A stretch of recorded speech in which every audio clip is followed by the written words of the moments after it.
All right, well, thank you, Michelle. Thank you. Uh-oh.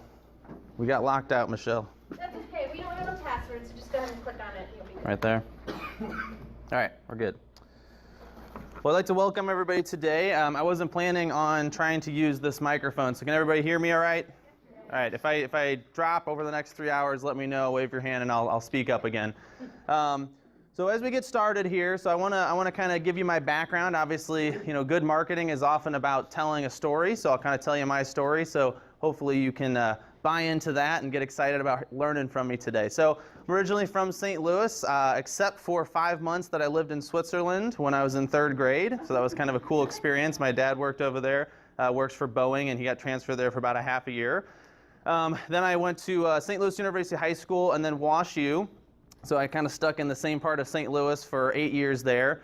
One of the more significant experiences that I had during that time was during freshman year. I'm sitting in a math class and kind of tuning out. My friends and I are joking around, it's just kind of having some fun. And they start passing a clipboard down through the classroom. And I'm like, what's this clipboard, right? So my friend next to me signs up, passes it to me. There's a bunch of names on it. So I just put my name on it, right?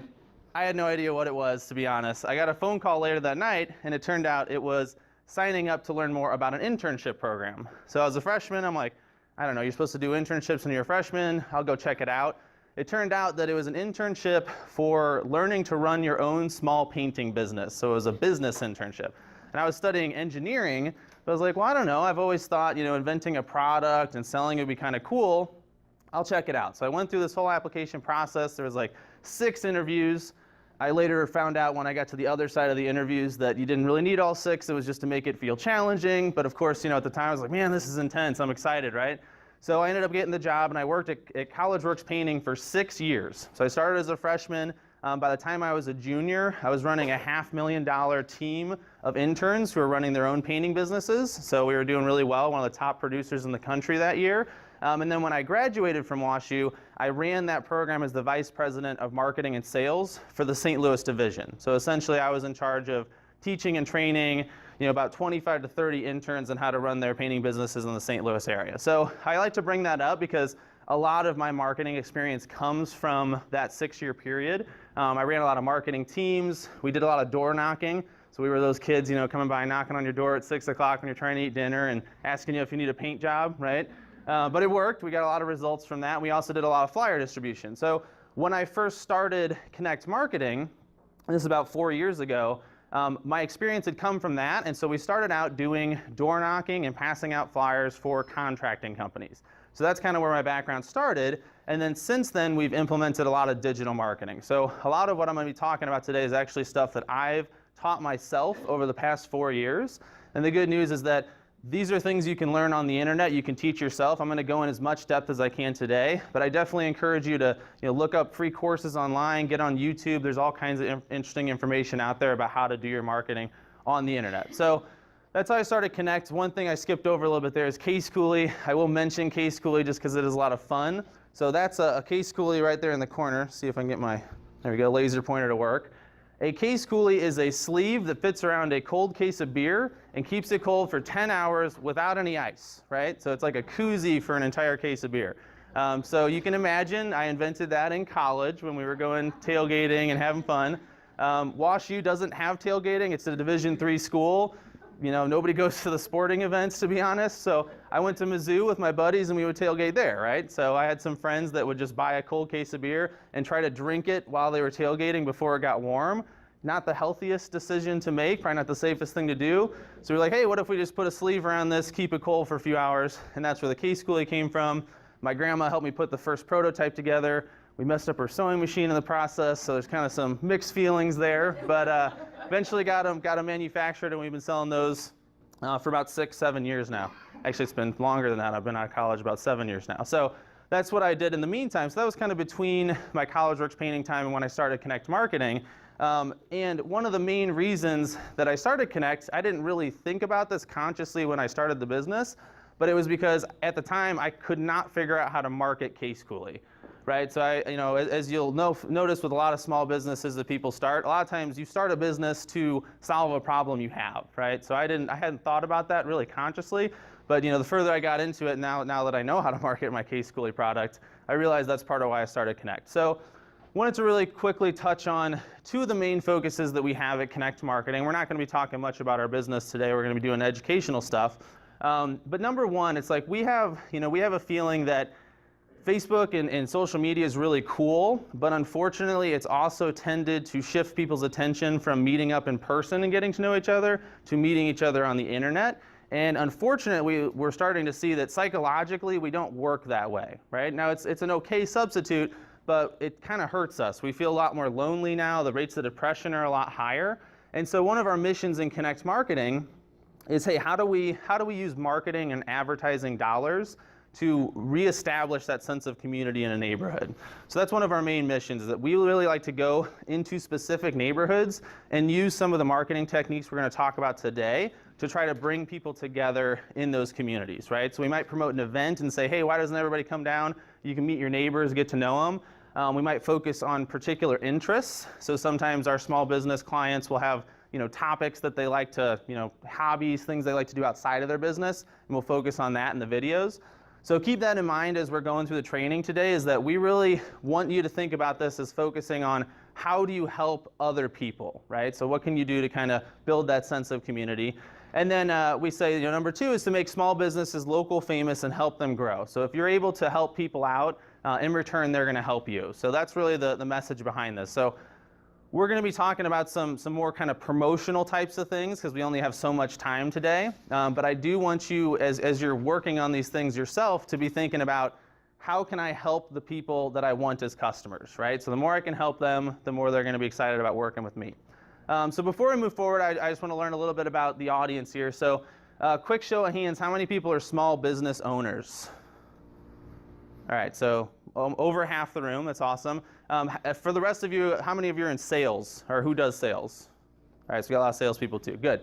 All right, how many of you have a Facebook business page already set up? Okay, so I think we have the majority. So I was gonna skip that step today, so it sounds like that's all right. So if you don't have a Facebook page set up, come talk to me during one of the breaks. I can show you. It takes 3 steps. Facebook makes it extremely easy because they want you to set up those pages. We're going to assume you have that as we're moving forward. So if you don't have one and you don't see some of the buttons I'm going to be referencing, that's why. All right. So let's start out by just talking a little bit about why is Facebook so important. Most people, I think, understand this stuff at this point. But number one is that Facebook has over 2 billion monthly active users. So Facebook is the largest community in the entire world, right? There's no country that has 2 billion people. 68% of US adults are Facebook users. So a couple of years ago, one of the fears of marketing on Facebook was, oh, it's all college kids, it's all young people. Well, that's totally changed, right? I mean, a lot of adults are on there, and if anything, they're the most active category now. If you look at a lot of the teenagers, they're using Snapchat, they're using Instagram. They use Facebook to a degree, but they're not as active, right? So the good news there is the people with the money are now on Facebook. You're not probably advertising to high school kids in a lot of cases, right?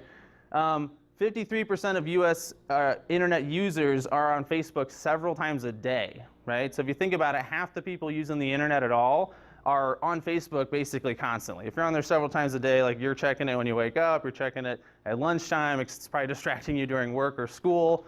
I can get lost on Facebook for hours looking at articles and videos and things, right? Only 13% of internet users are not on Facebook. So, we're getting to the point where it's kind of becoming like email. Almost everybody has an email address. I every now and then meet someone who doesn't have an email address. It shocks me. I don't know how you could have gotten this long without doing it. Facebook's kind of the same thing now, where it's like it is becoming rare to find people that aren't on there. So that's the power of it as an advertising network, is you can target almost anybody you want in a way that we've really never been able to do before. And then the bottom part here, the average Facebook user spends 50 minutes per day using Facebook. Obviously, that's the equivalent of watching like 1 full hour TV show if you were going to compare it to TV advertising. All right, so today what we're going to try to do, I want to make sure that we have time to kind of digest each piece. We're going over a ton of content. I'm going to move really quickly. This is the first time we've done this full 3-hour presentation before, so I want to make sure everybody has a chance to ask questions. So my goal here is to do kind of a 40-minute section. The first one's going to be on just some quick general marketing rules that you should always follow in your marketing. and also how to define an audience on Facebook. That's the first step you're going to need to take to create an ad. The second section we're going to do is creating video with a smartphone. So what we're going to try to show you today is how to make your own content without having to spend a whole bunch of money. You don't necessarily need to hire a video person, although there's plenty of cases where you should. Definitely an advocate of it. But you're going to be able to make content just using your cell phone. That's why I brought this stuff today. We're going to also show you how to spend a couple $100 and set up your own little video studio still using your cell phone, right? So that's going to be kind of a useful topic. And then the third thing we're going to focus on is how to then take that video and that audience and combine them in an ad and show it to those people. And then here's the real exciting part, is how to then track who watches your video.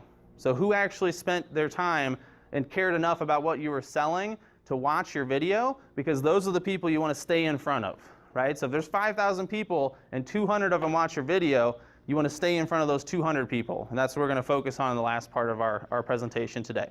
So we have breaks. I do kind of, the way I wrote this out was I was thinking people would ask questions at the end of each segment. But if you do have a question that comes up, feel free to ask it. If I'm getting too many, I might say, hey, let's wait till the end. But let's kind of keep this interactive.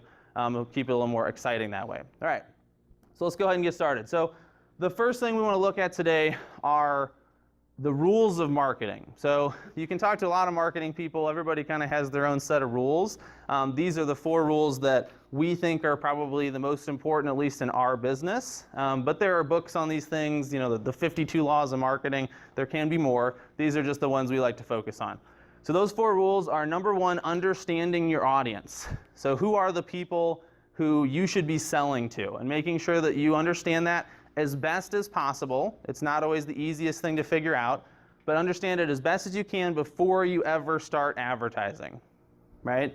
There's a lot of business owners I've met with who just kind of try things. Somebody called me and they said, hey, you should be on my, advertising my radio show, so I decided to give it a try. Well, if you know who your audience is first, then you can ask that question. Well, who listens to the show? Is it the audience I'm looking for or not? So that's number 1. Number 2 is you want to have a clear and strong position. So what that means is that you want to be able to talk about your own business in a way that people understand and that they already see you as the best at what you do. So I'll elaborate a little bit on that in the future. These are things that we do with a client when we first bring them on board. It takes hours to process through. So if it's not 100% clear after that, this is okay, right? There's books you can read on this stuff. But that's another good step, is if you know who you're talking to and then you know how to talk to them. That's the way to think about your position, is how to talk about your business in a way that's exciting to those people. Number 3 is stay consistently in front of your audience. So this is where I want to do a quick survey. So who here has ever sent direct mail? Anybody ever tried direct mail? All right, so you bought a list and you sent mail to that list.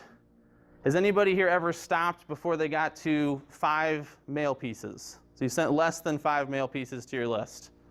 All right, so you got a couple hands there. So this is one of the things we see violated the most often, is not staying consistently in front of the same people. If you had a list and you sent probably less than 7 pieces, you did not send enough mail. That's just the truth, unless you were doing a whole bunch of other things to get in front of those people. So we want to make sure that we're staying consistently in front of them. The other example is, you can't propose to someone on a first date, or you probably shouldn't, right? Doesn't usually work out very well. So you don't want to propose to your customers on the first interaction. So if the very first thing you ever say is like, hey, come use my product or service, here's a discount code, that's the first thing they've ever heard from you. All they think is, who's this discount company, right? Why can they offer me a discount on day 1? They must be charging too much. And then the last thing here is your advertising should serve and benefit that audience. So again, that was one thing I mentioned that we like to focus on in our company, is how are we helping these people, right? Okay, so I'm not going to spend too much time on this, but I do want to talk about your customer avatar. This is how we define our audience. So you can see here, this is a set of questions that we like to go over with our customers. And the idea here is that as humans, we're very good at telling stories and being compelling when we're talking to one person, if we understand that person, right? So if you have a best friend, you've known them for a long time, you know who they are, you can probably tell them really good stories and get them to laugh and they're excited to listen to you. What we're not good at doing is telling stories to broadly defined groups of people, right? So that's the idea here, is that we're gonna talk about ourselves and we're gonna tell better stories if we know who we're talking to, and if that is a person as opposed to a big crowd of people. So if I say, hey, tell me something that's interesting for somebody between the age of 30 and 50. Well, that might be the range of your client's ages, but that's not a good definition to come up with a compelling story, right? If I say that person's 42, you're going to have a much better time getting right in front of that person, right? So this is what we do, is we go through and we define every aspect of the ideal client. The easiest way to do this, if you want to do it yourself, is just to simply call and interview your favorite customer, right? It's kind of a no-brainer at that point. We'll sometimes do that, or we'll sometimes just kind of quiz them. But you want to make sure that this is as accurate as you can. The idea here is you have who they are and how they think type of questions. And once you've answered all of these questions, you're going to be able to come up with not just interesting content, but you're going to come up with a whole bunch of topics you can talk about. So has everybody have you heard the term content marketing before? Is that familiar? Okay. So when you create content marketing, one of the real frustrating things is you have to sit down and like, okay, what am I going to create, right? What should I write about? What are my topics? Once you've done this, you never have to ask that question again, because you have a whole bunch of topics in here. So these sections, especially at the bottom, their interests, pain points is a big one, definition of success. Those are types of things that can generate a whole bunch of ideas for you. So that's why this is so powerful. So again, I don't have time to go too in depth on this, but the idea here is if you create this avatar, you're going to have a very clear idea of who your ideal audience is. So here's kind of an example of an avatar we've created for one of our customers. It's a 38-year-old woman. So the idea is you come up with 3 sections, their basic profile. This is really useful as understanding kind of what does their typical day look like. Because if you understand that, you can understand when to put advertising in front of them. And then goals and interests is a big one for what kinds of things to write about. So this is kind of my favorite, because this is where I can look at this and say, okay, what do I have in common with that person? So what are interests they have that I have too? And I can talk about that stuff all day. People get bored if you talk about your business all day, right? They get excited if they see you talking about things that they also happen to be interested in. So I'm a big fan of soccer. I like to play when I get the chance. So anytime I can talk to customers about soccer, like they get excited, I get excited. It's a way of us building rapport. You can do that with video too. So anything you would have a conversation with someone in person about, you can also put in your video content. So the second thing I mentioned was positioning. So I'm going to briefly cover this, but the idea here is you want to think about how should someone look at your business. So for instance, Vanessa and I started Connect Marketing a little bit under 4 years ago. We are not the biggest marketing firm in St. Louis, right? So we cannot say we're the #1 marketing firm in St. Louis, because that would be deceitful. And then somebody will say, well, how many employees do you have? Oh, well, 2 and part-timers, and it's like, that doesn't make any sense, right? So the idea is not to lie here, but the idea is to talk about who you are in such a way that you're automatically #1. So we're not the biggest generalized marketing firm in St. Louis, but we are the biggest flyer marketing firm in St. Louis. So one of our main services is Facebook ads. The other is that we do door-to-door flyer distribution. So we have a special kind of sticky flyer we put out on front doors in neighborhoods around St. Louis. No one else does it. And so it's easy for us to say that we're the best at that and we're #1, and it's not deceitful, right? So that's the idea here, is what is your niche? What is it that you do that no one else really quite does the same way? Or the flip side is, who is it that you serve? So if you have a really specific kind of person, you might be able to say, so for instance, another thing we talk about is we work with a lot of real estate agents. So we might be able to say we're the best marketing firm in St. Louis at working with real estate agents, because there really aren't other firms that do that, right? And again, you do this well, the idea is not that everyone in town is going to work with you. Most small businesses would probably collapse if everybody in town came to their door in one day, right? What you want, though, is that perfect customer to be more attracted to your business. So that's what this does, right? So if we say we're the #1 flyer marketing firm in St. Louis, the kinds of companies that want to use flyer marketing are going to notice that, and everybody else is going to essentially ignore it, and that's exactly what we want.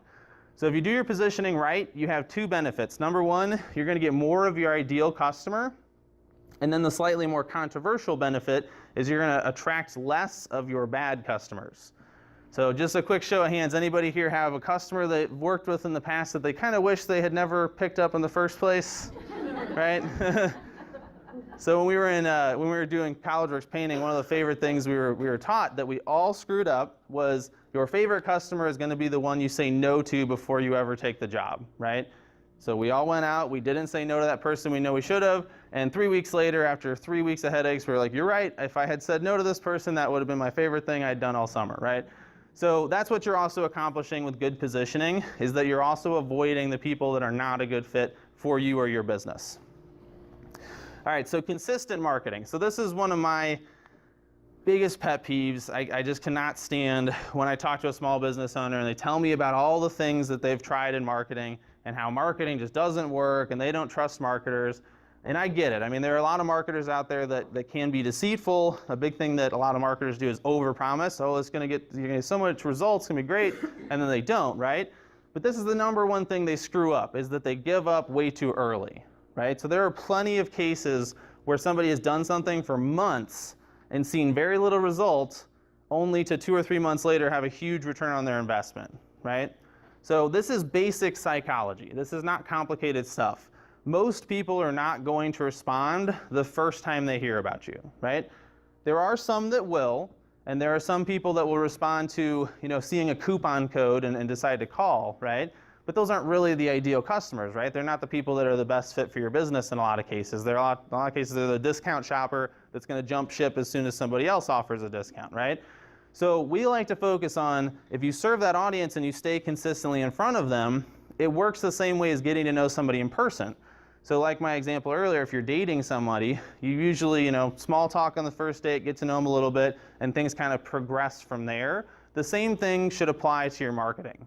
So when you start advertising, the first thing you should be trying to do is introduce yourself, right? Talk about small talk kind of conversations. This is where those interests from your avatar come in really handy, right? What are the things that this person finds interesting? How do I want to attract them? And then as you go, and as you're tracking who's watching these videos, because that's what we're focused on today is video marketing, you can start to get more in depth. If somebody's watched a couple 1-minute videos of you talking about how cool soccer is and how excited you are about it, and they're like, who is this person? Oh, they're an insurance agent. They haven't even talked about insurance yet. That's weird. Well, now you can start to show them 2 or 3 minute long videos. And then you can start showing them a 10-minute video. And then eventually you can ask them to come in and have an appointment with you, and they're going to feel like they know you, right? So it's going to feel like, hey, I'm talking to a friend. It's somebody I've seen a lot from already. And that's because you were consistently in front of them. The challenge of that, and this is something, this is a hard part, especially of content marketing, is you have to make a lot of content, right? You can't show them the same video 10 times. They're not going to watch it 10 times, right? So you do have to create different content as you go. But if you do that, over time, you're going to see good results. And then the nice thing is you just continue staying in front of that group. And those people get to know you better and better, and they start sending you referrals, and they start telling their friends about you. And this is how you build a following on social media. So if you've ever wondered, man, I've only got a few hundred likes on my page, how do I increase those numbers? That's how you do it, is you stay in front of the same people and you kind of let them get a chance to get to know you. So one simple rule here is the 7-touch rule. I actually think it's more like the 15-touch rule now because there's so much more advertising out there. But the basic idea is you should not give up on an audience until you've gotten in front of them at least 7 times. So if we were talking about direct mail, that would apply there. Send at least 7 pieces over a matter of at least a few months. Not 7 days in a row, that's probably a little too aggressive, right? Same to do with video, so that's what we're going to be talking about today, is you create that audience, and then how do you get in front of them at least 7 times? All right, and then the final one, and I feel like this should be kind of obvious, but it can be one of the more frustrating sides of things, is that it'd be great if you could go out, put up an ad today, and tomorrow have 10 new customers, and everybody always wants to know, what's the secret to doing that? That's why it's a secret, because there is no answer. There's not a good way to get 10 customers tomorrow unless you offer insane discounts or if you're willing to work with people you don't like. So you do have to take some time to serve your audience. So the more you think about this when you're creating content, the better you're going to do in the long term. So you're basically sacrificing, hey, I'm not going to put out a coupon tomorrow. I'm going to make a video that teaches people something. But hey, 6 months down the road, I'm going to have a lot more customers, and they're going to be a lot better customers, right? So you do want to make sure that you're educating. It can be entertaining. I try to tell people it's all about your personality. So whatever it is that you really kind of shine at, what's your best skill, highlight that as much as you can in your content and share that with people. All right, so we're coming back to the customer avatar, because now what we're going to do is we're going to take some of this, we're going to apply it to Facebook. So this is where the technicalities might get a little more challenging. We're actually going to get into the Facebook ad manager. So before I do that, just so I kind of know where we're at, who here has, and I'm not talking about boosting posts. If you've boosted posts, that's great. We're talking about something a little bit more advanced, so it's called the Ads Manager. So how many people have actually gotten into the Ads Manager on Facebook? Okay, so just a few. All right, so that's all right, because that's what we're really diving in today. So the reason I bring back the customer avatar is that this is why I love doing this, especially nowadays with customers first, is as soon as I have that avatar, I have all this stuff. Almost all of these categories are things you can target with Facebook ads, right? So if you're not familiar with this stuff, you might feel like, oh, this is a little bit creepy, because you're going to find out how much Facebook knows about you, which can be a little bit creepy, right? But these are all things that Facebook tracks and that you can create audiences around. So interests, ages, honestly, the age of your children. So I can say, hey, I want people who have kids between the age of 3 and 5, and that's one of the things you can target on there, right? Pain points, we literally have a feature where you can target people who have bought pain medicine in the past 60 days. So they track your credit card information, and we can say, oh, you bought over-the-counter pain medication. It's not prescription pain medication, but yeah, you bought Advil or something. We can target that, right? Now, I can't see who those people are, so it's still anonymous, but we can say, that's who we want to target on here. So that's why you want to have your customer avatar in front of you when you go to set up these audiences. All right, so the next thing we're going to do is transition to a little bit of more of a live demo. All right, so is everybody, let's start from the beginning. Hopefully nothing, oh, actually.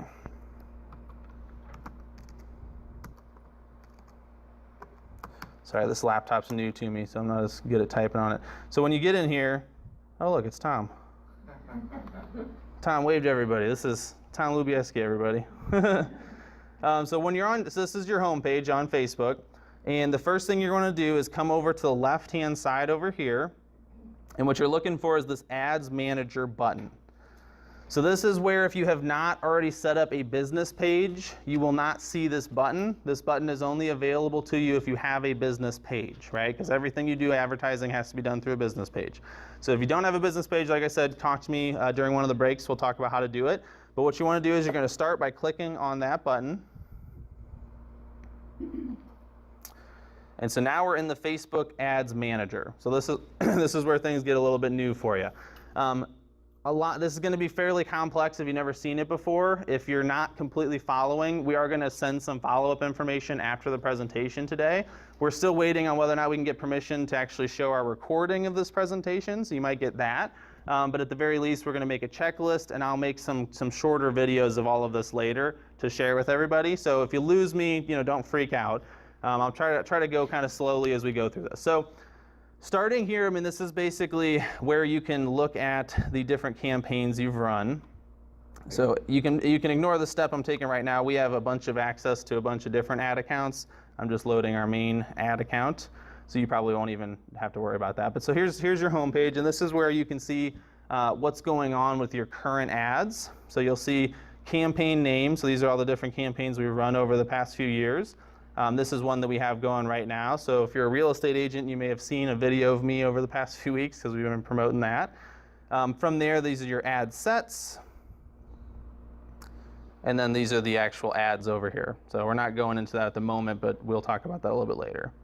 All right, so if you want to create an audience, so you can create an audience as you're making an ad, so you can kind of skip this step if you're setting up an ad for the first time, but I like to create the audiences separately so that I can kind of save them and keep them organized well. So to do that, you click on the Ad Manager button up here, and you come down to Audiences. Can we do the line over there? I'm not back there. We'll try just a second. Turn them all off. There you go. Good guess. All right. Good suggestion. So everybody can see that a lot better now? So I'm just going to repeat what I just did in case you missed it. So you click up here, and you come to the drop down, and you click Audiences.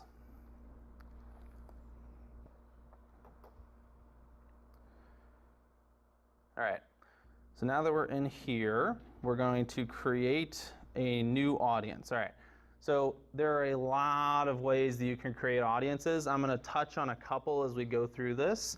But our goal today is we're just going to show you how to create a basic demographic audience. So you click on Create Audience. In here, you're going to see custom audience, lookalike, and saved. So the one we're doing today is a saved audience. All right, so within here, obviously you want to give your audience a name. We're not going to name it yet because I'm not even sure what we're going to pick. We're going to let you guys kind of decide what you want to have in your audience. But you see as we scroll down here, the first thing is custom audience. We're ignoring that for now. That's a more advanced step we're not going to get into today. So you want to leave that blank. And then you got location. So almost always we're going to be, for small businesses, selecting St. Louis. So we go ahead and type in St. Louis. Now there's a few different versions of St. Louis that you can select in here. And once you do this, this is only going to show advertisements to people that live in that area. So always keep that in mind if you feel like you're not getting enough people on your list. Maybe your geographic targeting is too small. But there's the DMA market. That's going to be pretty significant. So I'll select that just to show you. If you select St. Louis DMA, it's that big, right? So we're getting a big kind of 150, 200 mile swath right there. So that might be too big. So if you don't like that, you can take it back out. You can target things like St. Charles. You can target zip codes, all that kind of stuff. So what we're going to do right now is we're going to look at St. Louis City. And so what this does is it puts a pin right in the middle of the city, and it says everything within 25 miles, and that's something you can adjust. So we can bring it down, say 10, and I think it'll go up to a max of 50 there, right? So you can see that's still a lot smaller than that DMA that we were just looking at. So let's just go ahead and we'll leave it at 50. That's a pretty decent range. So does anybody working here feel like this is the range of their company? Yep. Okay, a few of you? Good. So we'll go ahead and work with that. So now what we've done, if we check this, is you'll see that we've narrowed it down to 1.8 million people. All right, so these are all between the age of 18 and 60 and over 65. Doesn't let you target explicitly above 65. And you can adjust that down here. So it does go all the way down to 13. I would imagine most people here are not advertising to 13-year-olds, although some of you might, right? So you can certainly target that. But we might want to say, hey, you know, even 18-year-olds are a little too young for me. I want at least 25-year-olds. And then you can also limit the top. You can then select between all men or women. That's fine. You can, if you have a business that caters to one or the other. You can also target languages. So if you have a special, you know, service you have for people that maybe aren't first English speakers, you know, Spanish or something, you can target them as well. So keep that in mind. You may want to go ahead and just put in English in here, just to make sure you're not getting people that speak anything else. So you can see now what we made a couple adjustments. Now we're down to 1.4 million people, right? So you're going to notice as you do this, you start to cut people out of the total list. I will say, like, don't ever advertise to 1.4 million people unless you have like millions of dollars to put into your ads, right? That's just way too many. So we want to continue to narrow it. So this is where it really gets interesting, is when we get into the detailed targeting. So right now we're looking at people within 50 miles, 25 to 65 and up, and they speak English. And now is where we want to get a little more specific. So this is where we can get some audience interaction. Who wants to give me a kind of person that they like to target as their customer? College students. College students, okay. Well, our problem is we just cut them out, but I'm going to put them back in. So in your case, we would probably adjust this. And what's the maximum age you like to target that you would think is still in college? 30. 30? Okay. All right, so now we adjusted that, so let's kind of take a look at our numbers. So we got 600,000 people. They're probably not all students, though, right? I apologize if I can't type very well.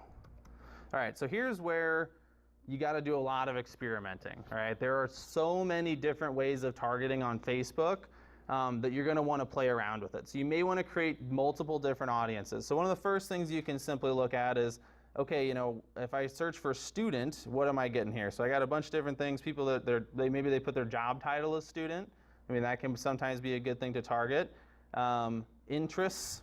You know, I don't know that being interested in the word student makes a lot of sense, but it'll tell you over here on the side what the description of each of these categories is, right? So these are people that listed their employer as student.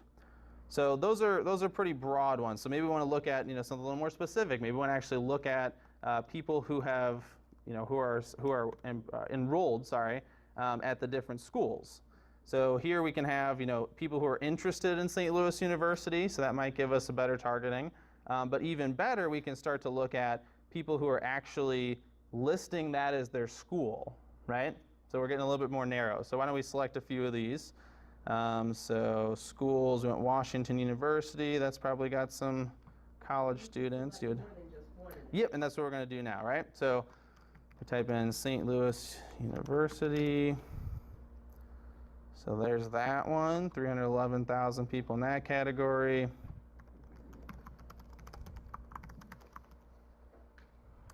Okay, we got University of Missouri St. Louis. So I know there's other schools. I'm not going to go through all of them right now. But if we go back and we look at our audience, now we've narrowed it down to 20,000 people, right? So this is much more targeted. Now we're getting into that range that's actually useful to most of us. However, we might want to take it even further, right? So now we have, okay, we know these are people between the age of 18 and 30. They've listed these as their schools. Maybe not quite, they might not all be currently enrolled, but there's a good chance they are. And so maybe we want to go a little bit further. So what we can do is we can come down here and click on either exclude people or we can narrow our audience. So this is how these work, right? If we put something further in here, into this add demographics, interests, or behaviors, anybody that fits into that new category we just added will be lumped in, right? So if I put like an interest in soccer in here, it's going to add anybody who has an interest in soccer, not people that are in those schools. So the way I narrow it is I would say I want to narrow my audience by clicking this one, and that means now they have to match both, right? So now if I put in soccer, and let's see here, soccer moms, you can target soccer moms, isn't that great? So let's see. So let's just go ahead and, so association football, quote unquote soccer, that's what they call it in the US. All right, so now that we've selected that, what that means is that these are people who have listed these schools, they're in that age range, they're in St. Louis, and they have an interest in soccer. So you can see that number dropped down, right? So that's how you really narrow your audience, as you think about what are the combinations. That's where that avatar becomes so useful, because you've already defined a lot of this stuff ahead of time. You don't have to guess, you can just come in here and look for it. So now we have an audience of 5,800 people. Now we're getting into our sweet spot, okay? My rule of thumb is I generally try to have more than 1,000, but less than 10,000, even a lot of times less than 5,000 people on a list. With the reason just being simply that I can create really customized advertising for somebody if I have a couple of these things defined, and I don't want it to be such a broad audience that that advertising doesn't make sense to everybody in there. So 5,800 people is a pretty good audience, but let's see if we can narrow it any further. What's one other interest we should look for? Any suggestions? Came from out of state. Okay, let's see if we can find that. So, well, I'm trying to think if there is a, here, let's look at this.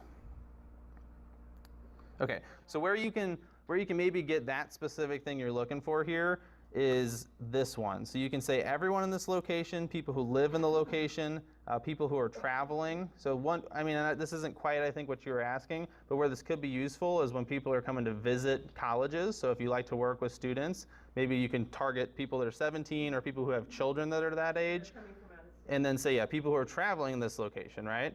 So that's another way to kind of tweak this, right? So, and I understand, like, there's so many options here. Like this honestly, I still don't know. I mean, I'll never know all the different things you can target on Facebook because there's like tens of thousands of them, right?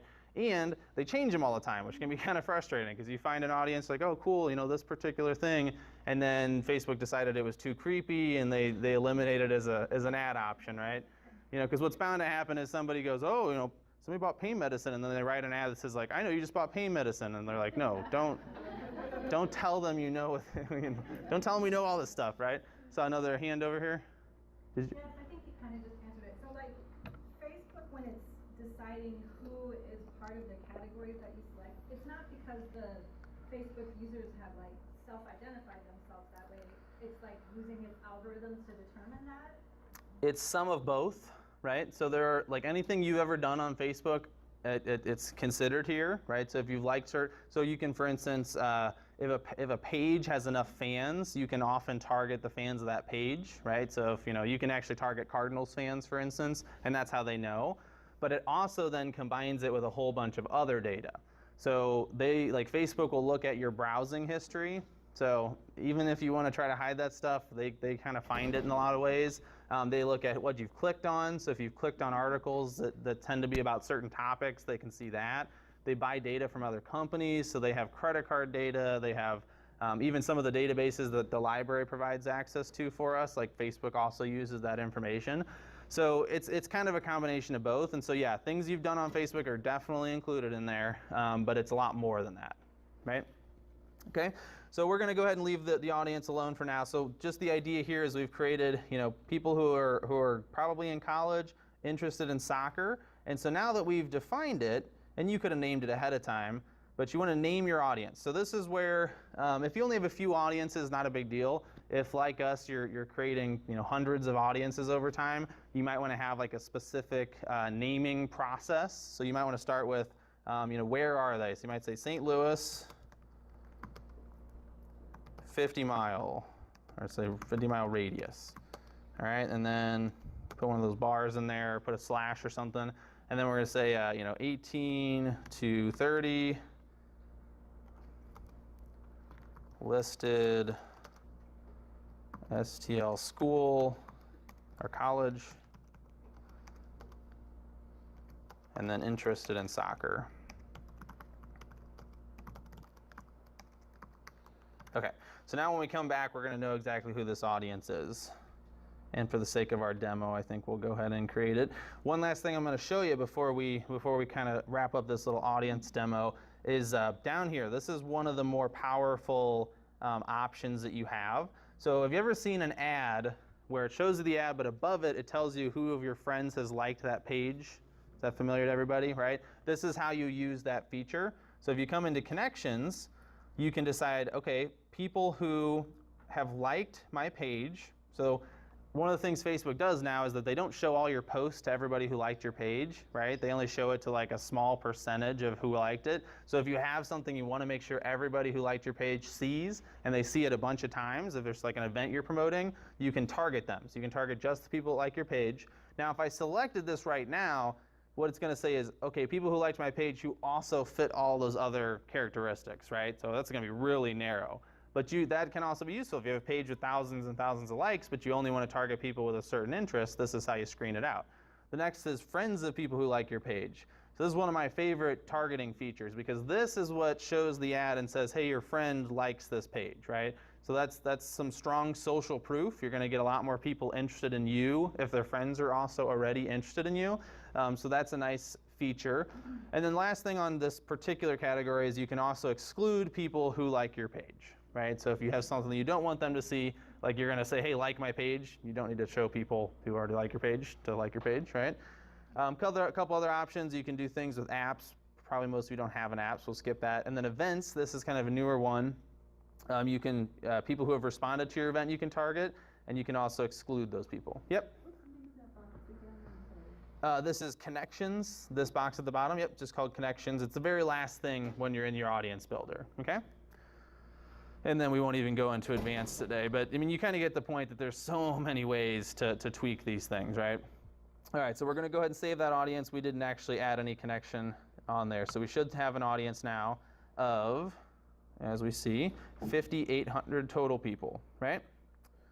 So that's the one we're going to save, and we're going to leave that alone for now. So I believe that takes us through the first section of the training today. Let me just double check my notes. So looks like we got all that taken care of. So at this point, I want to see if anybody has any other questions about this real quick, and then we'll take a break. Yep. So obviously these people are not your friends on Facebook because the audience is huge. Do they see, this is just an advertisement that comes to them. They don't see any kind of interaction with each other or anything. They just see the advertisement. Correct? Okay, yeah. So if you're scrolling through Facebook news feed and you see a sponsored post, it just says sponsored, that would be what you can put in front of somebody, right? So the more complicated answer is that there's all different kinds of ads, right? So there are some where like they might see that somebody's liked the page. There's others where they won't see that, right? So yes, these are all, they're not necessarily your friends. They could be. If you targeted interests your friends have, they can certainly be in the list. That's not excluded. But these are generally strangers. You know, a lot of times you're targeting people that haven't heard about your business yet, and you're getting in front of them and staying in front of them. Is that kind of what you're asking, or what's your specific question there? That is what I'm asking, but also do they kind of, because you said that they can see if someone likes it. So you obviously have more validity with people who like it, because then it shows that, you know, it's popular, it's something that people like. Correct. Yeah. So that's if you use that feature where you target the friends of people who have liked your page. That's where it'll show, you know, oh, you know, Susie Q liked this, and that's why they're seeing it, right? So there is a feature on Facebook where you can look at why you're targeted by an ad. So it'll tell you. So if you're ever like, why am I seeing this? You can click the button and find out, you know, what Facebook knows about you that they're targeting, right? So if you use the friends feature, it's just kind of already telling you. It says, you know, hey, your friends like this page, and yeah, that's you know, anytime you have social proof, you know, reviews, people who have liked your page already, like those are great things to use because yeah, they show that you're more trustworthy, right? Question back there? Can you also target, like groups? Say you have, I don't know, animal sanctuary. I'm kind of making this up. Sure. Okay, so you have an animal sanctuary, and it's, you know, spay and neuter season, and you want to get the message out. You know, you're doing an advertisement to do something about that. And can you target like groups of people that already like animals? Or Sure. Yeah, a lot of the targeting is actually based on that kind of stuff, right? So you can target people that own pets, certain kinds of pets, I believe, so dog owners, cat owners, that kind of stuff. Because again, they have credit card data, so they can see that you buy dog food, you buy cat food, right? You can target people who have liked certain kinds of pages. Facebook even puts people into categories based on what they click on. So if you've clicked on a bunch of articles about dogs or cats, they might lump you in there as well. So you really, I mean, and that's what can be frustrating about this is that there's so much data that it's overwhelming, right? And you can see, like, I typed in the word soccer, and then, like, soccer wasn't exactly word for word in there, but there was, like, 6 different categories of it, and it's like, which one do you pick? So a key rule of marketing that we didn't really talk about is just testing things, right? So you create one audience, but you might create a second or third, and then try all of them and see, okay, who responds in the first week, right? What kind of views do I get? And then you know which one's the best one, right? So you do have to experiment a little bit. Yeah, probably anything you can think of, you can target on Facebook, which is, again, kind of creepy, but that's how it works, right? Yep. can you choose like different groups so you know which one's working as opposed to having, you know, the 18, 20, or 30-year-old, you know, having different categories under the same person? Can you create like a group at a certain age, like with dogs or with cats? Sure, I mean, you can define audiences however you want. Yeah, you can have a million audiences in here, right? So it is a balance between, you know, doing too much of that and you know, what's useful. So usually like maybe 4 or 5 is a good starting point to test things, and then, you know, kind of scale it back from there. Question over here? Yep. You mentioned that when you go on, you wonder how come you're receiving those, Mm-hmm. I guess, email or ads. And because I'm a friend of Susie Q and I liked it, now I'm getting it Mm-hmm. because I'm a friend of Susie Q. How can I get myself off of getting those things where I'm targeted over and over and over? Well, Because I like it and I'm a friend of Susie Q, that means I want to continue to. they do give you a feature where you can say you're not interested in an ad because they don't want to waste a company's money if you're just like, I don't want to see this anymore. So there is a button where you can say, so here's the thing, is you can say, I don't want to see this stuff from this company anymore, and you can kind of get away from it, but you can't really change what Facebook thinks they know about you very much. I think you can suggest things to them, but they're always going to be guessing and trying to figure that out. But you can go in and say, like, this ad is not useful to me, and explain why, and then they'll stop showing you that content. Okay, so I think you say, don't send me anything else about Advil, right? Yeah, you can tell them you don't want any more Advil ads. So I'll tell you what, let's take a break. I know there's a bunch of questions. If you want, I'm gonna stay up here during the break, come up and ask me, but it's about 10. Yeah, let's go to about 10 after. So if we can be back in our seats by 10 after. And anybody has a question, feel free to come up front.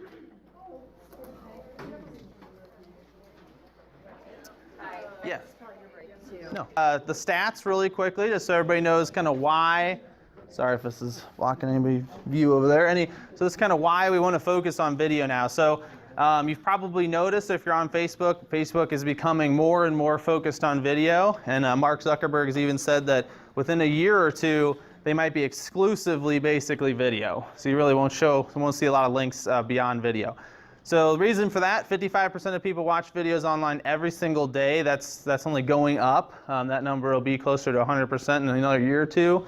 A third of all online activity is spent watching video. So even though you're on there doing your banking and all that, a lot of your free time is spent watching video. A lot of consumers are going to prefer video under 60 seconds, but I will tell you this, that is up front, right? So once they've seen a couple of your videos, they don't have to be that short anymore. It's just like getting to know somebody, right? You want to give them a chance to get to know you a little bit and then move on, but then once they're sort of bought into you and your business, you can talk to them longer than that. So you don't have to feel like every video you make is under 60 seconds, but I would start there. 85% of Facebook videos watched without sound, right? So let's make sure we have subtitles as often as possible. It is an extra step. It can be a little bit complex, but if you add subtitles to your video, you're going to get much longer view times because people can actually just read what you're saying. The big reason for that is we watch stuff on our phones a lot more now, right? So a lot of Facebook is done on the phone, and so if it's auto-playing without sound, you want to make sure they can read it. On average, 2.6% or times more time on your page with video than without. So that's more of like a website stat, the same thing for your Facebook business page.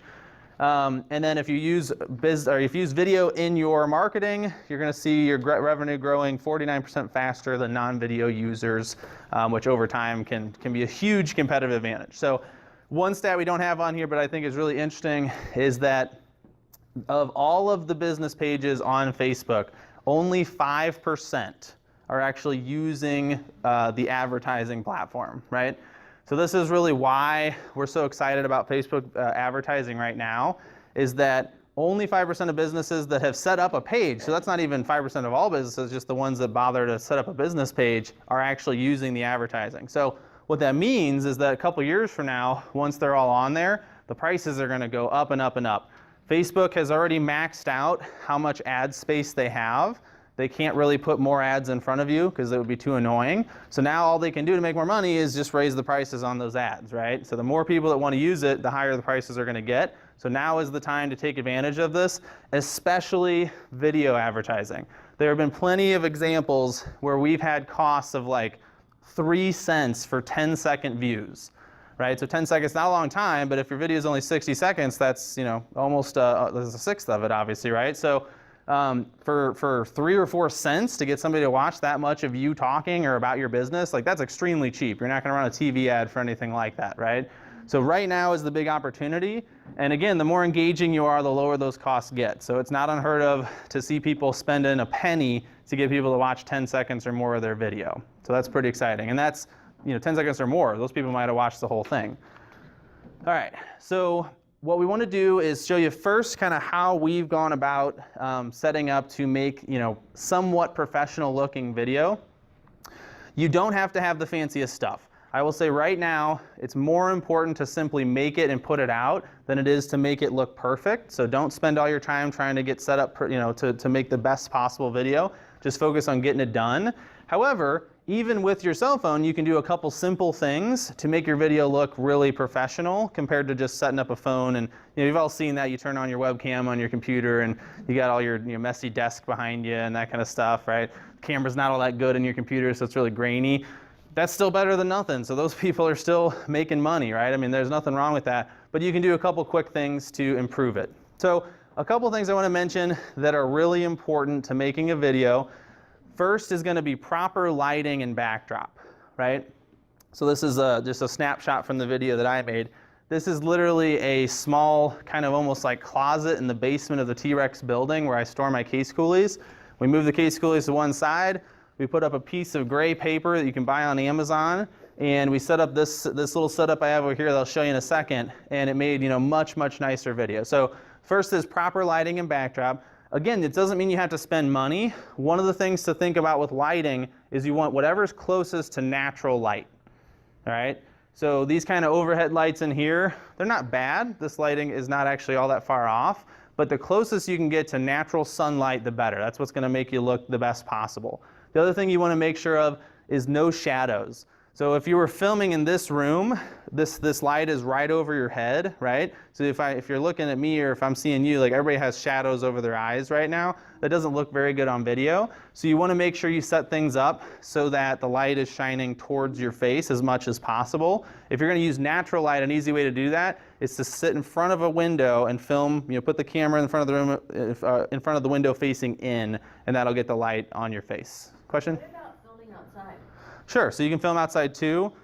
That can be tricky, again, because if you got the sun up here, you can get some even worse shadows because it is such a powerful light source, obviously. So you can do it. You can also set up lights outdoors, but I would just think about the time of day. So again, you want to have the light shining towards you and put the camera between you and the light source, right? But yeah, you can do all kinds of cool stuff outside.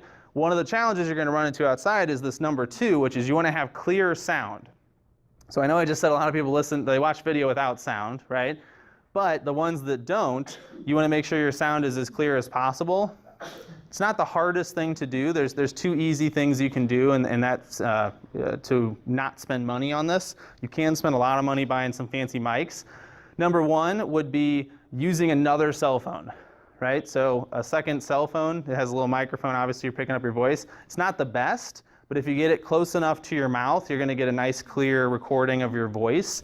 Versus if you set up a camera and it's even just a few feet away, like I have my cell phone recording this right now, that's not picking up my voice very well. It's getting this really echoey, weird sound. It's getting all the background noise. So I'm wearing this little lapel mic and I've got another phone in my pocket, I'm recording it. If you're doing a talking head video like this, excuse me, you could also have, you could tack it to the ceiling and hang the phone from a string and just hit record on your other phone. Like that's what some people have done, right? So you don't really have to spend anything if you have a second phone to use. A little lapel mic like this costs about 15 to 20 bucks on Amazon. So I'd strongly recommend that. That is good enough for what we're doing right now. You can go into spending tens of thousands of dollars on sound equipment and get the clearest possible sound ever, but this is good enough. Yep. Could you spell that? Lavalier mic. Yeah, I thought you said Pelmont. Lapel. Well, it's so lapel, yeah, like lapel, like it's on your shirt lapel. But yeah, it's a good question actually. They're called lavalier mics. So it is okay. So is it on here? Yep, not the next one. Okay, we'll get to that in a second. And then the last thing to consider on your video is a no-brainer. Is just be really smart about what you're doing in it. Since you are going to focus on shorter videos initially, I would try to cut. So write out your script. Put all the information in there, and this is how a lot of good writers would write anything, and then go through and cut out whatever is extraneous, right? So the more value you deliver in 1 minute, the better. So if you have a 1 minute video and somebody watches it, they're like, man, that's amazing. If you're a cleaning company and you can give 3 really good cleaning tips in 1 minute, they're going to watch it. They're going to be excited about you, right? If it takes you 5, they're not going to give you the time of day to listen to it. So make sure your content is intelligently written, scripted out ahead of time. Be as detailed as you can, but also be succinct. All right, so we're going to go in a little more depth on the lighting, and so I'm actually going to show you my setup in just a second. So number 1 is there's a good backdrop. Interestingly enough, like this wall right here actually would probably be a great backdrop. You don't necessarily need to go out and buy one.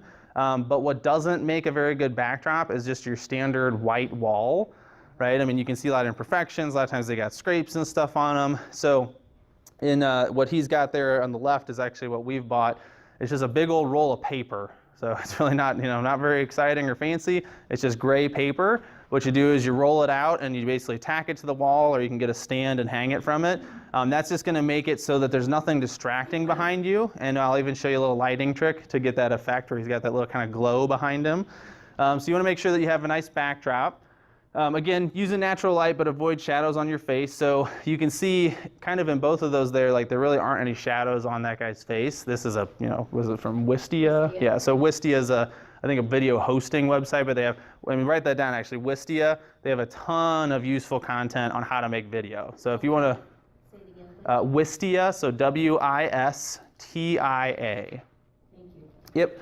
And that's actually where we taught ourselves most of the stuff. So if you're like, oh, I couldn't keep up with it, you go there and you're going to get the same kind of education we got.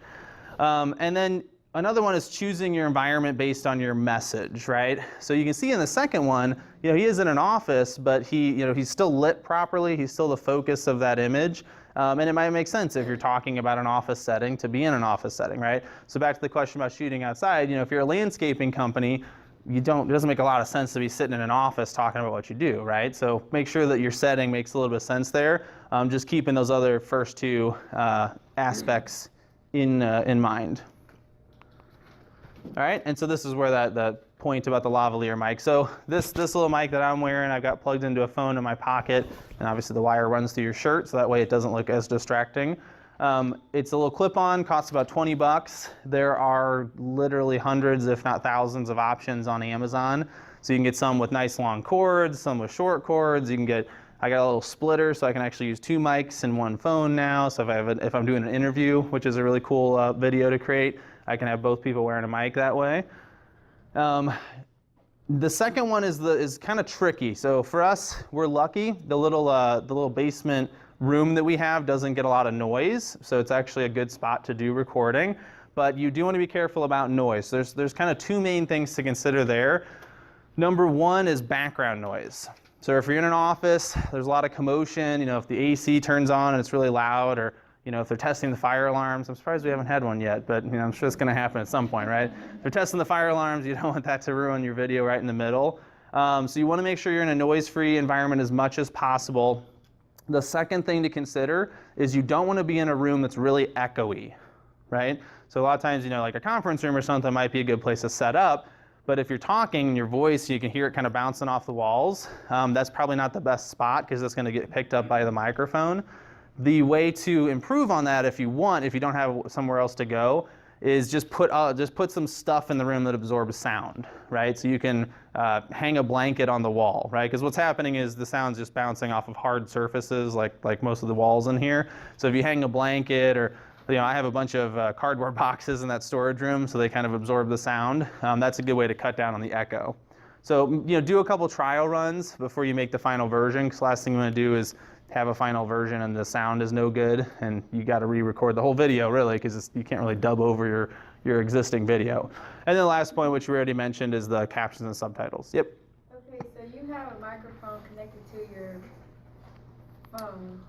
How is that syncing with the video? So it's not happening automatically. I'm going to have to do that in editing, right? So that's why, when you see the famous thing in movies where they snap the board down, take one, click, right? That's so that they can sync the sound, because they can see when it hits, they also know that's when the noise, the snapping sound comes through. It makes it easier to line up. So there are several affordable options we're going to mention later about how to edit the video. We use one called Filmora, and what's nice in there is they actually have little, I don't know what it's called, but the audio you can see as it goes up and down, and so you can kind of take the video initially and then your audio and just kind of line those up, and then you cut the audio out of the original video. So once they're synced up, and that's, if you have, so that's one reason that if I'm gonna use a separate mic, even if I take multiple takes, a lot of times I'll let the camera just keep running and the sound keep running, and I'll just stop and then reset and start again. Because then once I line it up once, it's all synced up, and then I can go through and cut it up after that, right? So it's just kind of a little tip. But yeah, you do have to do that in post edit. So if you're doing a talking head video, the one we're in the studio though, and you have a long enough cord on your microphone, you can plug that one directly into the phone you're using. So that's fine, right? The whole point is just you need this as close to your mouth as possible. So in this case, I don't have a cord that long. That would have saved me some time later, right? But okay, so we talked about the captions and subtitles. One quick kind of trick here. If you are uploading an advertising video to Facebook, if it's under, I believe it's 3 minutes long, they will do the subtitles for you. So you don't necessarily have to do that. So if you have something that's under 3 minutes, they have one version that's automated where it kind of goes through and the computer tries to do it for you. It makes a lot of errors. So you can do that, but then go fix it. Or they have another one where they'll review it internally. They'll have staff review it, but it does take a little bit longer to get approved. It says 24 to 48 hours. Yeah, sometimes it takes a day or two. I mean, honestly, it usually takes like an hour or two. So it's usually pretty quick, so you don't have to necessarily do your own subtitles if you're going to upload it to the ad manager, right? All right, so we don't have enough time today to get into all the specifics of how to make a great video. That's a it's a 3-day training on its own, right? But I did want to give you a couple quick points. I've already mentioned a few of these. We're going to be talking today a little bit more in depth about how to make a good sales video.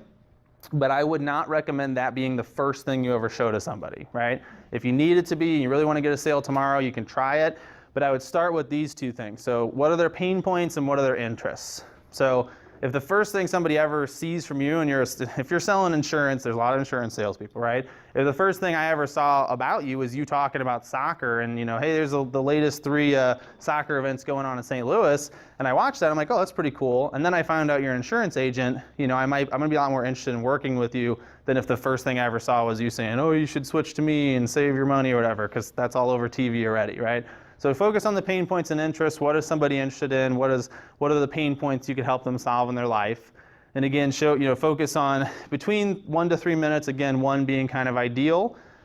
One consideration there, though, is that people watch, as Tom knows, live video a lot longer. So they will stick with you longer if the video is live. So I think yours end up going about 10 to 15 minutes, right? So that can actually work really well. So if you're doing live video, it's not gonna be as pretty. It's a lot harder to set this kind of stuff up because it's a lot more kind of natural and organic. But that's currently has people's attention. I can't tell you 2 years from now, it might not be as successful anymore. But right now, because it's still new and it's novel, people will stick around longer if it's a live video. So you can always kind of keep that in the back of your head. And then one thing to keep in mind, the way that people tend to interact with video is their action is that they're watching the video, right? So if you have a link as well, or if you have a button you want them to click, you want to make sure you tell them to do so, right? If it's just video and you have a link at the top, you'll actually get less clicks than if you just had a picture and a link, because they're not really ready to take that secondary action. And that's okay, because what we're going to be talking about in the ad setup is how to target people who have already watched a video. So you can have a cool video, educational, don't ask for any action. Then the next one they see, another one. The third or fourth is where your sales video might come in, and that's where you want action. Or you can even have a separate ad that's not a video that asks for that action. So I know it's getting kind of complex, but the main point is if you want them to do something as a result of the video, tell them in the video, right? Can I add subtitles to the live videos? I don't think so. I don't think there's an option for that. Yep, so I think live, I think they're more likely to turn the sound on for live. I actually don't, it's kind of hard to watch the live video without the sound on, right? So one thing, we're not going to get into this today, but there are kinds of tools and things you can get that will put like subheaders over your live video. So that might be something to look into, and you can have it pop up throughout your show with different information, or it can like highlight comments that people are making. So and it's still so new that like all these startups are popping up that are like, oh, we have this new tool for live video, right? So there's going to be more of that kind of coming out over the next year or two. All right, so what we're going to, this is again, just continue to talk about what are some video ideas. So we'll fly through this really quickly, but 3 that are really easy. How-to guide. So what are some things, people are, used to be scared when they first hearing about content marketing. So like, well, I'm supposed to teach people to do what I do. Like, they're just going to take it and they're going to do it themselves. Most of them are not going to try to go do what you do themselves, right? If they're going to do that, then you weren't going to hire them, or they're not going to hire you anyway, right? So teach them whatever you can. The more you teach them, the more they realize you know what you're talking about, right? So that's the whole idea behind content, is you teach them, how to do what you do, or how to do things that are interesting to them, and they're going to appreciate that free education, and then they're going to see you as the expert. That's the payoff. Another easy one is interviewing a local professional with answers to your customers' problems. This is the one thing that Tom does really well, right? So he's always bringing on other people and talking to them about their business so that he doesn't always have to talk about mortgages every single day, right? Gives some variety. It makes this show a lot more interesting. So I would definitely recommend doing an interview with local professionals. Those can be live or they can be pre-recorded as well. And think of it as, hey, I'm going to just try to help this business out. And in return, they're going to end up promoting you. So obviously anybody that comes on that show is probably going to also share the video and talk about your business. And your audience is going to appreciate you not just always hammering on about the same things every week. The last thing you can do is testimonial videos. This is really great kind of to put later into your sales series. So once people have seen a few of your more kind of educational type of things, you can start showing them videos of your customers talking about how great you are. Right now they're starting to get interested in you, and any sort of social proof you can add is very powerful. So there are plenty of review sites, Yelp, Google, all that kind of stuff, but you can be proactive and put your testimonials in front of people rather than waiting for them to go find them. Okay, so what we're going to get to today, and I might show you a little bit of my video I made, is this is the sales video format. So again, I don't want you to go home and make this video and put it out there without doing some of the other steps, but this is the one I wanted to teach you a little bit on today. So just a couple bullet points. This is a video that's probably more like 3 minutes long. So again, that's why it's usually not a good first video, because it is a little bit longer. But you want to follow a simple format. And so the first is that you want to have a good display image, right? So a good still image from your video. So it could be, so this is, before a video starts auto playing, it shows kind of a still image when it kind of pops up in your newsfeed. You can determine that image. You can either upload it or you can choose it from the video. So if it's from the video, you might want where you don't look like a fool, because there'll be a bunch of stills that they suggest that are like, you're like this, and it's like, no, that's not the one I want to use. So you can upload your own, or you can pick one from the video, but make sure that there's one in there that catches their eye. That's the big thing, right? Think about how people are using Facebook. They're scrolling through, so you want something that kind of catches their attention. You have a question? Yes, would you suggest that it be more a picture of you from the video, or I've seen like pictures of something like a caption or something? Would that? Sure, or like a quote, or yeah. I mean, there's. I would just test things, because it's all going to depend on the audience, right? If there are people who have seen you a bunch already, then a picture of you might be exciting for them, right? If they've never heard of you, like I know one company does like a fake news broadcast type, like a breaking news type of still, and that's like the first thing you see, and I don't think it's actually in their video anywhere, but you're like, whoa, breaking news, and then it starts playing, and you're like, oh, it's an ad, okay, So it's up to you kind of, how ethical you want to take that. But yeah, so something that you think is going to appeal to your audience, just to grab their attention. It almost always starts auto-playing. They can turn that feature off though, but it will start auto-playing once they see it. First thing you're going to want to do in the video is address their pain point. And so this is the pain point that you solve for them, right? So if you're, say you're a cleaning company, the pain point is obviously your house is a mess and you don't have the time to deal with it, or whatever your specific pain point is for your customers. So you want to address that first. Second thing you want to do is introduce your solution to that problem. So what is it that your company does that's going to solve that problem for them? So probably spend 20, 30 seconds on the pain point, probably about a minute on the solution. And then the second half of the video is if you've been kind of concise with what you're talking about, you want to include a testimonial. So that's where someone, one of your customers, probably something you recorded prior to this, comes in and talks about how it is that you address that pain point for them. Right? So they're getting some extra social proof at that point. And then you want to have a call to action. So the call to action is, what is the next step? So if they've watched the whole thing, what do you want them to do now? So click a button. A lot of times it's going to be, hey, there's a button below the ad. Go ahead and click that button there. So I'm going to show you just a few seconds of this video. The one I made is not necessarily designed specifically this way. But I wanted you to just get an idea of, this is shot in our studio in the basement, so you can kind of see what it looks like a little. And I don't know if we're going to get any sound or not.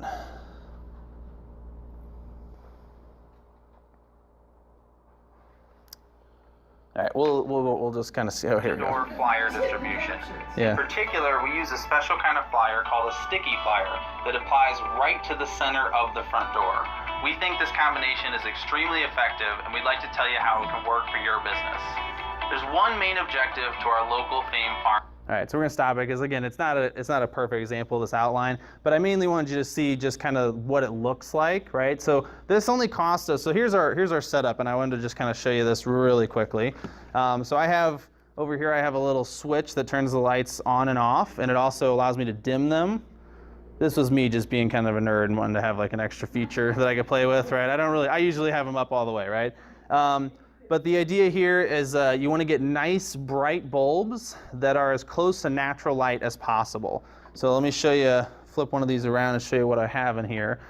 So these are actually Cree light bulbs, so it's C-R-E-E is the brand, and these are LED lights, right? So they're actually pretty cool. They're not your typical incandescent light bulb. These are designed to be the exact spectrum of the sun. So this light will make you look just like you're out in the sunlight, right? So these are, this setup I got here, and if you want to talk to me again during the break, I can tell you where to get this kind of stuff on Amazon, but I think this particular setup of these 3 light stands, so it didn't come with it came with bulbs, but I bought nicer light bulbs because I wanted to have the little switch I could flick and all that. And these were twice as bright as the bulbs that came with this set. So we replaced the bulbs. I think these cost us about 60 or 70 bucks extra for the 3-pack of them. But these stands, I think, was about 100 bucks or so, 120, something like that. So what you got with that is you get the 3 stands, you get the back stand as well, you get a couple different sets of umbrellas. It is really flimsy, so this is the only time I've ever traveled with this stuff. I would not recommend taking it too many different places. But if you have a nice setup in your office, you can kind of leave it there. So the way you want to set up your lighting, so if you do this, now there's even cheaper ways to do this. Like there's a video on Wistia of, you go to the hardware store and you can buy these clamp-on light things, and you can do that and save a few bucks. I would just recommend doing this because it's already set up, and that way it's designed properly. What you're going to want to do is set these 2 stands at about, you want the lights at about eye level, or about 6 inches or so above eye level, so the light bulb. And then you want to spread these out about 5 to 6 feet. And so we're currently using our tripod. But what you would do is you would set that tripod right in between the lights and about 6 inches forward, right? So you want the camera a little bit closer than the lights. And and it's not a perfect exact science. You move these around, but the idea is once you're on camera, you don't want there to be any shadows showing up on your face, right? So you kind of adjust it until you got that set up.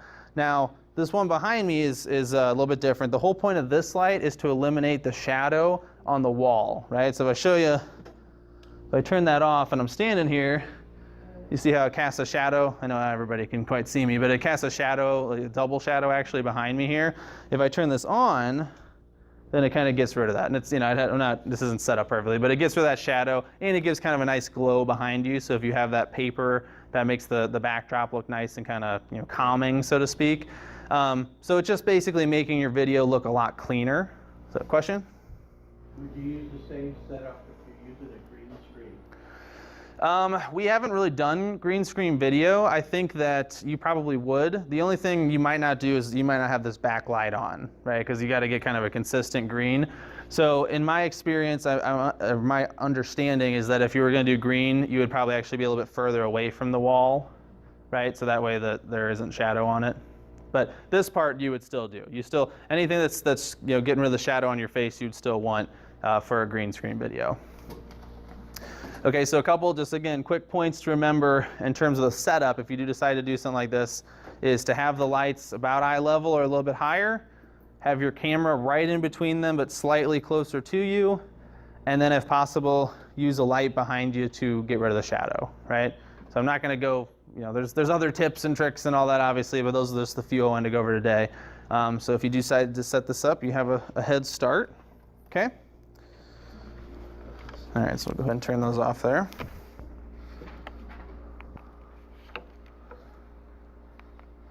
Oh, this is not. Okay. Then once you have your video, you're going to want to edit it. So there's a couple, I will say this, at the very, very least, if you're not going to, actually have some software to edit your video, please at least clip the beginning and end of it slightly. You can do that usually on your phone. So you can just open up, like there's a video editing app built into, I think, both Android and Apple. At least, cut out the part where you hit the play button or the record button, right? I see that all the time. It's like the video starts like, and then, oh, hi. And I'm like, come on, that takes, maybe 30 seconds to edit that out, right? So it's just a real simple thing you can do that makes you look a little more professional. Same thing with the end of the video when you're turning it off, right? So that's an easy thing to do. If you want to go a little bit further with it, a couple of and we have that on the next slide, we have a couple. So Filmora is the one we use. It's a company called Wondershare that produces the software called Filmora. So iMovie on Mac is certainly also pretty strong and can do a lot of the same things. It honestly took me maybe an hour to learn how to use Filmora. It really was not hard. And so I was able to make, I don't know how to use all the features yet, but I was certainly able to make the video I showed you earlier. And a couple things that I would just recommend adding to every video. It's usually a good idea to have a title. So you might want to put your name on there or your business, kind of have that pop up in the first few seconds. Subtitles, if you're not going to upload it and let Facebook do that for you, you probably want to put those in yourself. And then I would really recommend adding music. Now I know a lot of them play it without sound, but the ones that do, it just comes across more professional if there's some music there. I think all of these softwares have free music built in. Do not use popular songs though, right? Unless you've paid that artist to put their stuff in your video, anything you make money off of using their song, they could potentially come and sue you and demand a bunch of that money from you, right? So, don't put the most popular Taylor Swift song in your video, right? Nothing against her, but just anybody that's ever made something that made money, you don't want to reuse. So there's a lot of stuff built in. There's a lot of websites where you can get it. My cousin is an up-and-coming rapper. I'm sure he'd love you to use his music in your video. So if you need some hip-hop beats, let me know. But yeah, I would definitely add some music of some kind to it. And that's just going to make it a little bit more enjoyable to watch. All right, and then once you have the video edited, a couple things I would also recommend, making sure you're outputting it in the right format. So MP4 is probably the most popular, it's the most common, so just make sure you're putting it out in that version. Facebook will certainly accept that, and MOV I think they'll accept as well. One thing that is really kind of a cheat or a hack, so to speak, is using Square Video. So I don't know if you've noticed that, but Square Video came from Instagram. Everything on Instagram is Square, and so that was one of the first places you were seeing Square Video. And so the reality is Square Video actually takes up a lot more space on a phone. So if you look at these two examples here, this is the real estate that you get with a normal dimension video, and then this is what it looks like if it's square, right? So you can see it almost gets twice as much room on the phone. And when it comes to Facebook marketing, everything you think about should be on the phone. Everything's moving to the phone. Right? So even though people still use Facebook on their desktop or their laptop a lot, primarily they're going to be on their phone. So Square Video does really well there. And it does look better on the desktop as well. So the way that you make Square Video, the easiest way to do it is just when you're recording your video in the first place, keep everything in kind of the middle half of the screen, so to speak. So cut a fourth of each side off of the screen off on either side, and just think of like everything needs to be in there, right? So there was a couple points in the video I made where I like waved my hands around like this, and I kind of tried to keep them in here, but about like here is where the video ended up getting cut off. So there's a couple spots where my hands were actually outside of that. So just keep that in mind. That's the easiest way to do it. I haven't found like a lot of apps that you can use to record in that format yet, but I'm sure they're coming out because this is kind of a newer trend that we're seeing. But I would definitely use Square Video if you can, and then output it in the highest resolution possible. Most phones are going to record at least 1080, if not even higher definition than that. So record it at high definition, output it at high definition. Facebook might lower that definition in order for it to be shown, depending on people's connection speeds and whatnot. But you want to give them the best possible file to work with. Okay, and then the last little section of this is going to be how to upload your video. So we're going to go ahead and switch back over to the live demo, and I'm going to show you how to do that real quick.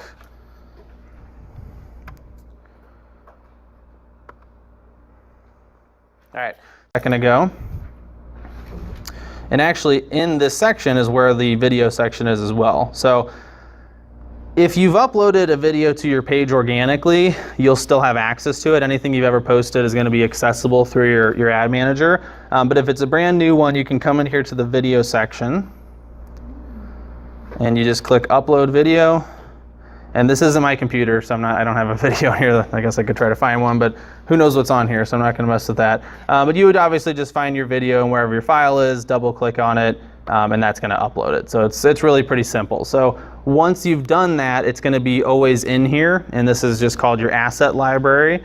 So any images, any video, any content that you think you're going to be using in your ads at some point, you can go ahead and upload to this asset library, and then you have access to it through your ad manager in the future. So you can see in here, these are some of the videos we've already uploaded. I'll just kind of show you what they look like when you pull it up. So pretty straightforward. It's just in here, and you can add labels. So if you end up like having a ton of videos and you just search through, you can put them in there.